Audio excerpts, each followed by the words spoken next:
ఎటువైపు మొగ్గు చూపితే ఈ రాష్ట్రంలో అధికారం అదే వహిస్తుందని చెప్పడానికి అనేక సంవత్సరాలుగా చారిత్రాత్మకమైనటువంటి ఆధారాలు ఉన్నాయి మనకి. అయితే ఏది ఏమైనప్పటికీ మొన్న జరిగినటువంటి ఎన్నికలు అంటే మేమందరం చాలా మంది వేదిక మీద ఉన్న వాళ్ళు కానీ ముందు మీరు ఎలక్షన్ చేసిన వాళ్ళు కానీ చాలా అనుభవం ఉన్నటువంటి వాళ్ళు ఉన్నారు. కానీ ఓటమికి విశ్లేషణ చేయలేనటువంటి విధంగా జరిగినటువంటి ఎన్నికలు మనం జరిగినటువంటి ఎన్నికలు అది ఏం జరిగింది ఎలా జరిగింది అనేటువంటిది ఈ కారణం చేత ఓడిపోయారని చెప్పడానికి ఆధారాల అవకాశాలు లేనటువంటి విధంగా జరిగినటువంటి ఎన్నికలు. ఏది ఏమైనప్పటికీ జరిగినటువంటి ఎన్నికల నుంచి చాలా గుణపాఠాలు నేర్చుకోవాల్సినటువంటి అవసరం అయితే నాయకులకి పార్టీలకి ఉందనేటువంటిది కూడా నేను మనవి చేస్తున్నాను, ఎవరు ఏమనుకున్నప్పటికీ కూడా. కానీ రాజకీయాల్లో కార్యకర్తలైనటువంటి పార్టీలు మనుగడ సాధించడం అనేటువంటి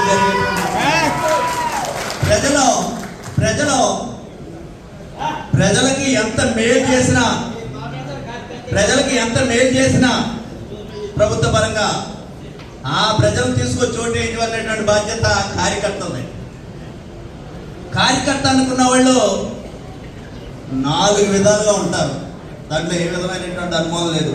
కొంతమంది గౌరవం కోసం ఉన్నవాళ్ళు ఉంటారు, కొంతమంది పదవుల కోసం ఉన్నవాళ్ళు ఉంటారు, కొంతమంది పనుల కోసం ఉన్నవాళ్ళు ఉంటారు, కొంతమంది డబ్బులు ఆశించి వచ్చేవాళ్ళు ఉంటారు. నాయకత్వం అనేటువంటిది 4 రకాలు ఉన్నటువంటి ప్రజలను కూడా నాయకులని అందరినీ కూడా సమర్థవంతంగా తీసుకెళ్ళడం అనేటువంటిదే ఇది నాయకత్వ లక్షణాలు ఉండేటువంటి విధానం. అయితే ఈరోజు మన నాయకుడు జగన్మోహన్ రెడ్డి గారు ఆకాశం మీద వచ్చేసినటువంటి నాయకుడు కాదు, చాలా కష్టపడితే అయాచితంగా వచ్చినటువంటి ముఖ్యమంత్రి పదవి కాదు. చాలా కష్టపడితే వచ్చినటువంటి స్థానం అది. అతని గురించి అంటే కొంచెం ఎక్కువ టైం తీసుకున్నప్పటికీ కూడా 2 విషయాలు చెప్పాల్సినటువంటి అవసరం ఉంది. నా ఉద్దేశం అయితే ఆయన ముఖ్యమంత్రి కావాలనేటువంటి ఆలోచన చేయడం అనేటువంటిది అతనిలాంటి బ్యాక్గ్రౌండ్ లో వచ్చినటువంటి వాడికి దేశంలో ఎవరికే లేనటువంటి ఆలోచన ఆయనకు వచ్చిందని చెప్పగలుగుతాను నేను. ఎందుకంటే మన జిల్లాలతో ఏ విధమైనటువంటి పరిచయాలు ఆయన ముఖ్యమంత్రి కావాలనుకునేటువంటి రోజుకి రాజశేఖర రెడ్డి గారు తనయుడిగా పార్టీని స్థాపించాలనేటువంటి ఆలోచన, రాజశేఖర రెడ్డి గారు దురదృష్టం చేత చనిపోవటం, ఆయన మరణించిన తర్వాత పార్టీని స్థాపించాలనేటువంటి ఆలోచన, ముఖ్యమంత్రి కావాలని ఆలోచన చేయడం అనేటువంటిది చాలా సాహసోపేతమైనటువంటి నిర్ణయం అది ఆ రోజు. అయితే ఆ రోజు ఉండేటువంటి అధిష్టానం, కేంద్రంలో ఉండేటువంటి అధిష్టానం పిలిచి కొద్ది రోజులు ఆగు, నీకు ముఖ్యమంత్రిగా తొందరలోనే ఇస్తాము, కొంతకాలం కేంద్ర మంత్రిగా చేయంటే కూడా ఆ రోజు ఉండేటువంటి పరిస్థితుల్లో దేశ ప్రధానిగా ఉన్నటువంటి వాళ్ళు కానీ దేశాన్ని నడిపించేటువంటి కాంగ్రెస్ పార్టీ నాయకత్వాన్ని కాదని చెప్పేసి వచ్చి అతను వ్యక్తిగతంగా ఒక ప్రత్యేకమైనటువంటి ఒక పార్టీని పెట్టి ఆ పార్టీని ఒక ఎన్నికల్లో ఓడిపోయి ప్రతిపక్షంలో ఉండి రెండో ఎన్నికల్లో ఎవరు ఊహించినటువంటి విధంగా మరి ఆనాటి ప్రతిపక్షంలో ఉన్నటువంటి నాయకుడిగా 151 స్థానాలతో విజయం సాధించినటువంటి ఒక గొప్ప పోరాట యోధుడు, అనేక కష్టాలు, అనేక సమస్యలు, అనేక వాటిలో వచ్చినటువంటి వ్యక్తి.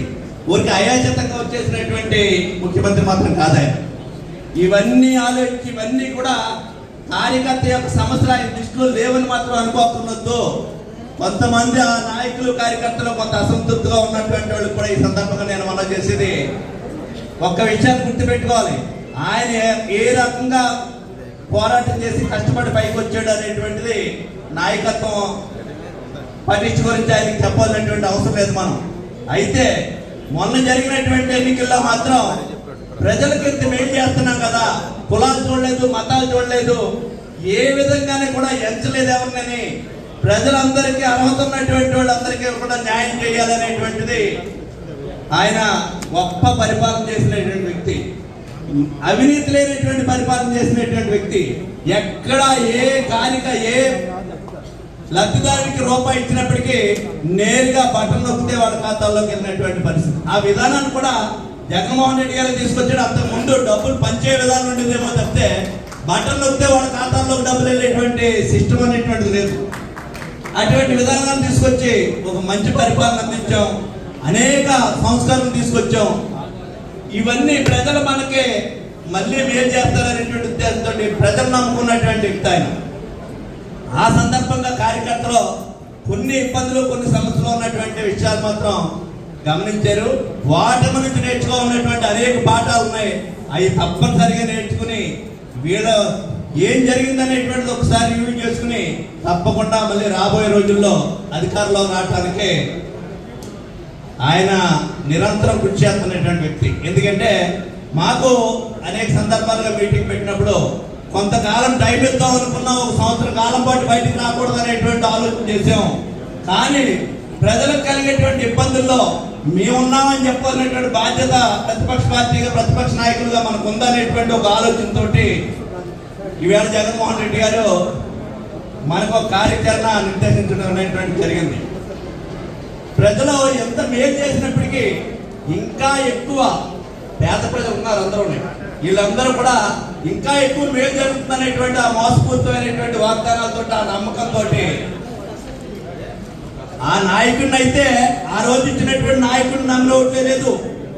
ఒక విషయాన్ని గుర్తుపెట్టుకోవాలి మీరు, ఒక మేనిఫెస్టోని పనపందిగా అమలు జరుగుతాడని ఓటే లేదు ఆ రోజు.